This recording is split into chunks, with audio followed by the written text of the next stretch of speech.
Salam dalam nama Tuhan Yesus Kristus. Saudara-saudara, ada kepercayaan tertentu yang dimana beberapa pengajar mereka mengatakan bahwa nabi mereka ada dinubuatkan di dalam Alkitab. Tujuan mereka adalah untuk membuktikan bahwa nabi mereka benar-benar diutus oleh Tuhan Allah. Jadi mereka memaksakan bahwa di dalam Alkitab ada ayat firman Tuhan yang menubuatkan tentang nabi mereka. Apakah benar demikian? Ayat firman Tuhan yang mereka maksudkan adalah di kitab Ulangan pasal 18 ayat 15 sampai ayatnya yang ke-19.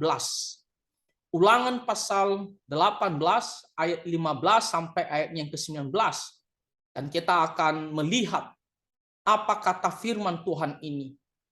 Dan apakah ada nubuatan tentang nabi dari kepercayaan tersebut, atau memang firman Tuhan ini justru menubuatkan tentang Mesias, Sang Juru Selamat, yaitu Tuhan Yesus Kristus. Kalau kita membaca di ayat yang ke-15 dikatakan, seorang nabi dari tengah-tengahmu, dari antara saudara-saudaramu, sama seperti aku, akan dibangkitkan bagimu oleh Tuhan Allahmu, dialah yang harus kamu dengarkan. Ini adalah firman Tuhan yang disampaikan melalui Musa kepada orang Israel, dan Musa berbicara kepada orang Israel, yaitu bahwa akan ada seorang nabi dari tengah-tengahmu. Jadi yang bicara di sini adalah Musa. Dia mendapatkan firman Tuhan ini dari Tuhan Allah dan dia sampaikan kepada orang Israel. Jadi objek pembicaraannya adalah orang Israel. Dikatakan seorang nabi, seorang utusan akan datang dari tengah-tengahmu. Mu di sini jelas berbicara orang Israel. Jadi tengah-tengahmu berarti akan muncul dari antara orang Israel. Bukan dari bangsa lain. Bukan dari negeri lain. Tetapi konteksnya adalah dari tengah-tengah orang Israel. Itu harus kita catat. Jadi tidak ada nabi yang dimaksud di sini berasal dari Arab atau dari bangsa lain. Jelas sekali Musa sedang berbicara kepada orang Israel dan dikatakan dari tengah-tengahmu. Dari antara orang Israel. Dan ditegaskan lagi dari antara saudara-saudaramu. Kita tahu bahwa orang Israel memiliki 12 suku. Dan Musa mengatakan dari antara 12 suku itu akan muncul seorang nabi yang diutus oleh Tuhan. Dan di sini Musa mengatakan sama seperti aku. Jadi nabi itu dia memiliki kriteria sama seperti Musa. Apa persamaannya? Yang pertama, Musa itu berasal dari suku Israel. Tepatnya dari suku Lewi. Jadi dari antara orang Israel. Bukan dari bangsa lain. Musa jelas adalah orang Israel. Jadi nabi itu akan muncul dari antara orang Israel. Itu adalah kriteria yang sama. Yang kedua adalah Musa dipakai oleh Tuhan dengan penuh kuasa daripada Tuhan. Bagaimana dia membawa orang Israel keluar dari tanah Mesir dengan dipenuhi tanda-tanda ajaib. Bagaimana Musa menolong orang Israel berjalan menuju tanah Kanaan, walaupun nanti pada akhirnya dia hanya sampai di seberang sungai Yordan, tetapi kita melihat banyak sekali tanda-tanda ajaib. Tuhan menyertainya. Demikian juga nabi ini yang dimaksud yang akan datang, yaitu seorang yang penuh kuasa. Dan itu kita melihat tepatnya kepada Tuhan Yesus Kristus. Tuhan Yesus Kristus berasal dari antara orang Israel, dari suku Yehuda. Dan kita melihat bagaimana selama hidup Tuhan Yesus penuh keajaiban. Ya, mulai waktu dia dikandung dari Roh Kudus. Bukan dari hasil persetubuhan laki-laki dan perempuan. Ada keajaiban lahir dari seorang perempuan muda, seorang perawan muda, yaitu Maria. Dan kita melihat bagaimana Tuhan Yesus khususnya melayani Tuhan ya selama 3,5 tahun memberitakan Injil, bagaimana dia menuntun orang dalam kebenaran, bahkan mati di atas kayu salib, penuh keajaiban, dan bangkit kembali pada hari yang ketiga, lalu terangkat ke surga. Lalu dikatakan di sini, akan dibangkitkan bagimu oleh Tuhan Allahmu, dialah yang harus kamu dengarkan.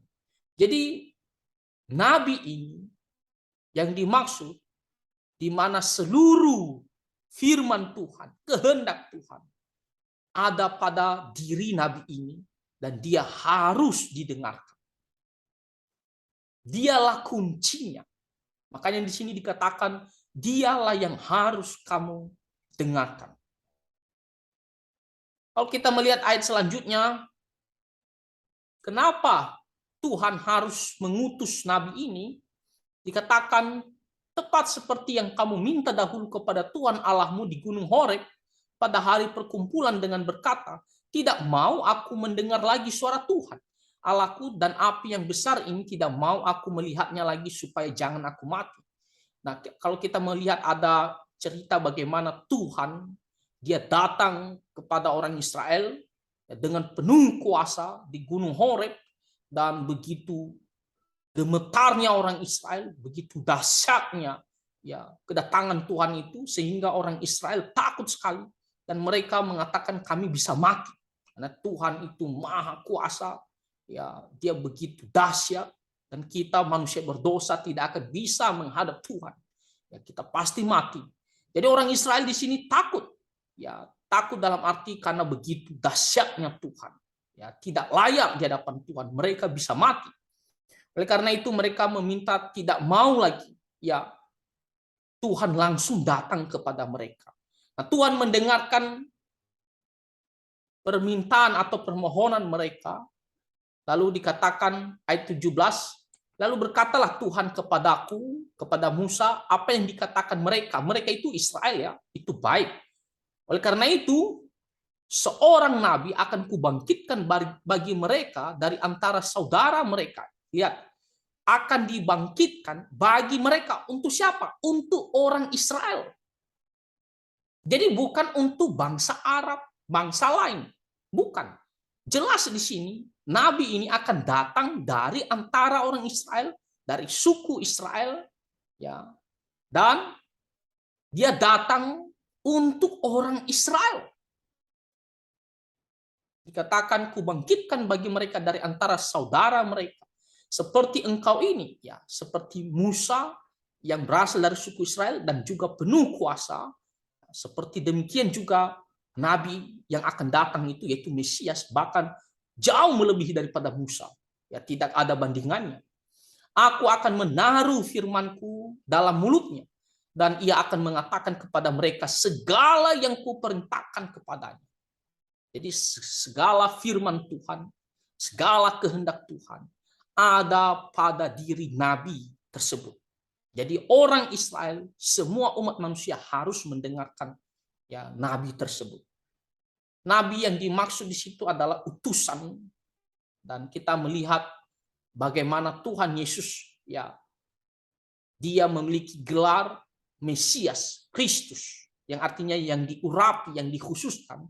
Dan kalau kita melihat di perjanjian lama yang diurapi hanya 3 jabatan, imam, nabi, dan raja. Dan Tuhan Yesus imam di atas segala imam, nabi di atas segala nabi, dan raja dari segala raja. Jadi dia adalah nabi utusan Tuhan datang ke dalam dunia untuk menyelamatkan manusia. Dia adalah anak tunggal Allah yang diutus oleh Bapa untuk menebus dosa-dosa manusia. Ayat yang ke-9, orang yang tidak mendengarkan segala firman-Ku yang akan diucapkan nabi itu demi namaku, daripadanya akan kutuntut pertanggungjawaban. Jadi sekali lagi, seluruh kehendak Tuhan, firman Tuhan ada pada diri nabi tersebut. Nah, kalau kita membaca di kitab Yohanes pasal pertama,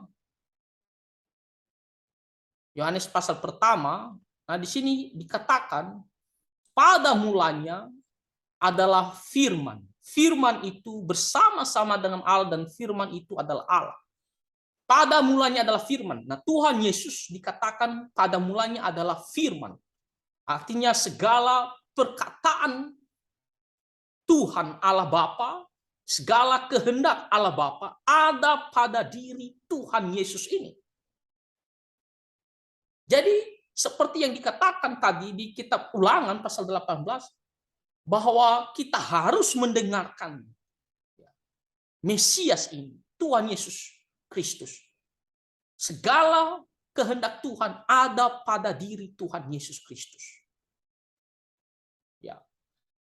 Firman itu bersama-sama dengan Allah dan firman itu adalah Allah. Dia sudah ada sejak dari kekal bersama-sama dengan Bapa dan dia pun pribadi yang memiliki hakikat sama dengan Allah Bapa, yaitu ilahi atau maha kuasa. Nah, jadi sesuai dengan Ulangan pasal 18 bahwa seluruh kehendak Tuhan ada pada diri Tuhan Yesus Kristus. Nah, kalau kita membaca lagi misalnya di kitab Ibrani pasal pertama, kalau kita membaca di ayatnya yang pertama dan kedua dikatakan, setelah pada zaman dahulu Allah berulang kali dan dalam berbagai cara berbicara kepada nenek moyang kita dengan perantaraan nabi-nabi, maka pada zaman akhir ini ia telah berbicara kepada kita dengan perantaraan anaknya yang telah ia tetapkan sebagai yang berhak menerima segala yang ada. Oleh dia Allah telah menjadikan alam semesta. Tadi firman Tuhan di kitab Ulangan mengatakan bahwa firman, ya, segala kehendak Allah Bapa ada pada nabi tersebut dan kita harus mendengarkannya. Barang siapa yang tidak mau menerima, Bapa akan menuntut pertanggungjawaban daripada kita. Nah, lihat sesuai dengan ya yang ada pada diri Tuhan Yesus dikatakan bahwa Bapa telah berbicara kepada kita sekarang ini dengan perantaraan anaknya, yaitu Tuhan Yesus Kristus. Jadi, jikalau kita mau mendengar apa kehendak Tuhan Allah, maka itu melalui pada diri Tuhan Yesus Kristus. Makanya Tuhan Yesus mengatakan, akulah jalan dan kebenaran dan hidup. Tidak ada yang sampai kepada Bapa kalau tidak melalui aku. Dia adalah jalan masuk surga satu-satunya. Dia adalah kebenaran, pengajaran yang benar, baik tentang Tuhan Allah, tentang kehendaknya dan tentang keselamatan. Dan dialah hidup, sumber kehidupan. Tidak ada yang sampai kepada Bapa ke surga kalau tidak melalui Tuhan Yesus Kristus. Jadi nubuatan ya kitab Ulangan pasal 18 itu mematahkan pandangan yang berasumsi bahwa itu menubuatkan tentang nabi dari kepercayaan tertentu yang berasal dari daerah Arab. Itu adalah sebuah kesalahpahaman karena jelas sekali yang dimaksud di situ berasal dari suku Israel dan dia datang kepada orang Israel dan dia sama seperti Musa yang penuh kuasa dan berasal dari Israel dan segala firman Tuhan ada pada diri Tuhan Yesus Kristus. Kita tahu bahwa Tuhan Yesus lahir di Israel juga dan dia datang membawa ya kebenaran firman Tuhan kepada orang Israel. Ya, walaupun pada akhirnya orang Israel menolak, tapi firman Tuhan disebarkan kepada seluruh dunia. Nah, jadi saudara-saudara, sekali lagi, Ulangan pasal 18 ayat 15 sampai 19 itu berbicara kepada Tuhan Yesus Kristus.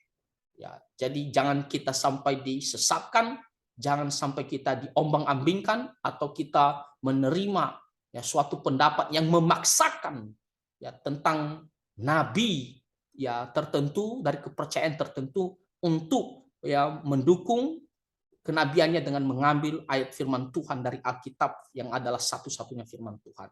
Ya, jangan kita ya sampai disesatkan. Ini jelas hanya menuju kepada Tuhan Yesus Kristus. Nah, Tuhan Yesus memberkati kita semua. Amin.